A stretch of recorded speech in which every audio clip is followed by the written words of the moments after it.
Did you know that sin separates us from God? But by Jesus' sacrifice, we become clean and brought into the presence of the Lord. When someone sins, it's important that there's confession and restoration. And as I read today, I want to show you what the Old Testament helps reveal of God's power and authority to reveal the sin of the Israelites. We are reading in Numbers, and he gives the commands to Moses about having the tabernacle and the camps of the tabernacle to remain pure and holy. Because wherever his presence would be, he could not have the sin and unclean people. This process is seen in the Old Testament many different times. We can see how God's presence is able to uncover the sins of the Israelites. So join me today as we jump into a great passage that shows us that God is the ultimate judge. Hi guys, I'm Autumn from Beautifully Broken for His Kingdom. We are starting with Love Letter to the Lord, our brain dump, whatever's on your mind. Just take a minute and give it to God.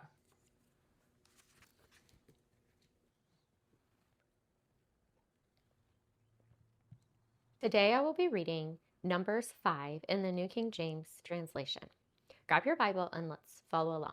And the Lord spoke to Moses, saying, Command the children of Israel, and they put out of the camp every leper, everyone who has a discharge, and whoever becomes defiled by a corpse. You shall put out both male and female. You shall put them outside of the camp, that they may not defile their camp in the midst of which I dwell. And the children of Israel did so, and put them outside the camp, as the Lord spoke to Moses. So the children of Israel did. We see that the Lord is commanding Moses, because remember, during this time, Moses was seen like the prophet. The Lord would give Moses the commandments, and then Moses would bring that back to the children of Israel. So he is basically telling them right here that wherever his presence dwells in that holy place, remember, they're all camping around the four sides of the tabernacle, and God is saying that nothing unclean can be in that area. They actually had to be moved outside of the camp. Verse 5, Then the Lord spoke to Moses, saying, Speak to the children of Israel. When a man or woman commits any sin that men commit in unfaithfulness against the Lord, and that person is guilty, then he shall confess the sin which he has committed. He shall make restitution for his trespass in full, plus 1/5 or 20% of it, and give it to the one he has wronged. Right here, we can see that God is creating a standard for purity. He's creating a standard for the children of Israel not to sin, and basically setting up a consequence. So if a man or a woman commits any sin, they have to come, confess, and then pay a restitution. That's that 20%. They're going to give to the person that they wronged to try to make it right. Verse 8, But if the man has no relative to whom restitution may be made for the wrong, the restitution for the wrong must go to the Lord for the priest. In addition to the ram of the atonement, which atonement is made for him. Remember, they had to bring the offering. Every offering of the holy things of the children of Israel, which they bring to the priest, shall be his, and every man's holy thing shall be his. Whatever any man gives the priest shall be his. So once again, God is setting a standard for this ritual that the children of Israel are commanded to follow. Verse 11, the next section talks about jealousy, and if a wife is seen or thought to be unfaithful. And just watch here how God's presence is just so beautiful. Verse 11, And the Lord spoke to Moses, saying, Speak to the children of Israel and say to them, If any man's wife goes astray and behaves unfaithfully towards him, and a man lies with her carnally, and it is hidden from the eyes of her husband, and it is concealed that she has defiled herself, and there was no witness against her, nor was she caught.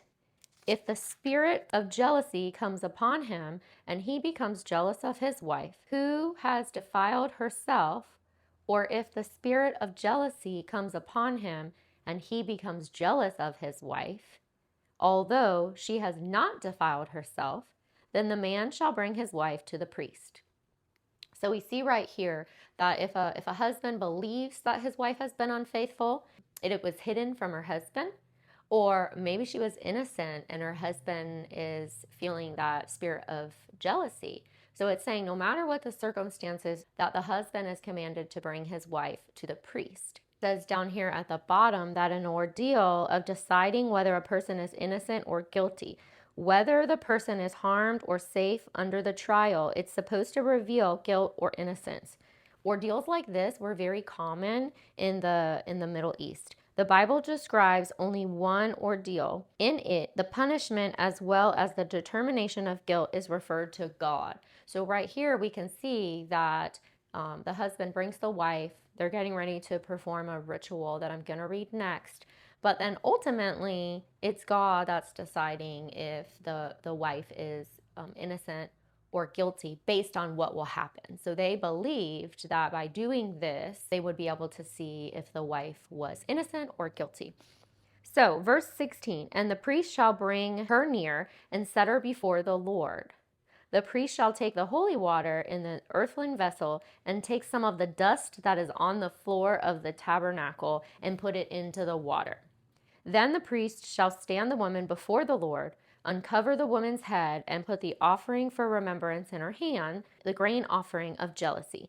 And the priest shall have in his hand the bitter water that brings a curse. So the priest creates this mixture of dust from the ground of the tabernacle, mixes it into the water, brings the wife into, to meet with the Lord. And basically, it's going to take, all of this to God and then say, okay, God, you're the judge. Verse 19. And the priest shall put her under oath, and say to the woman, if no man has lay with you, and if you have not gone astray to uncleanness while under your husband's authority, be free from this bitter water that brings a curse. So now they're making the wife basically acknowledge or make an oath or a promise that she's innocent. Verse 20, but if you have gone astray while under your husband's authority, and you have defiled yourself, and some man other than your husband has lain with you, then the priest shall put the woman under oath of the curse, and he shall curse an oath among your people. When the Lord makes your thigh rot and your belly swell, and may this water that causes the curse go into your stomach and make your belly swell and your thigh rot. So they were saying right here that if the wife was lying, or if she actually did defile her body or betray her husband, that she physically was going to have something happen into her body by drinking this bitter water that we talk about. The woman shall say, Amen, so be it. And the priest shall write these curses in the book, and he shall scrape them off into the bitter water. Then he shall make the woman drink the bitter water that brings the curse, and the water that brings the curse shall enter into her to become bitter. Verse 25. Then the priest shall take the grain offering of jealousy from the woman's hand, shall wave the offering before the Lord, and bring it to the altar. So that's where we see that exchange. So she's taking something out of her hand, and she's basically putting it on the altar in exchange for her sin, whether she's innocent or guilty. The priest shall take a handful of the offering and its memorial portion, burn it on the altar, and afterwards make the woman drink the water. Verse 27. When he has made her drink the water, and it shall be, if she has defiled herself and behaved unfaithfully towards her husband, that the water that brings a curse will enter her and become bitter, and her belly will swell and her thighs will rot. The woman will become a curse among her people. Verse 28, but if the woman has not defiled herself and is clean, then she shall be free and may conceive children. This is the law of jealousy. When a wife, while under her husband's authority, goes astray and defiles herself, or when the spirit of jealousy comes upon a man and he becomes jealous of his wife, then he shall stand the woman before the Lord, and the priest shall execute all the law upon her. And the man shall be free of iniquity, but the woman shall bear her guilt. In Numbers 5, we can see there's a lot going on here. We can see where God is commanding them to stay pure and unclean. We can see what happens when there's sin. They're making this ritual or this situation where the husband can just feel that spirit of jealousy and bring his wife to the priest. And the priest is going to perform all of these rituals. And ultimately, God's going to be the judge. God is in control of whether her belly swells and her thighs rot, or she's, innocent and can go off and be free and conceive children.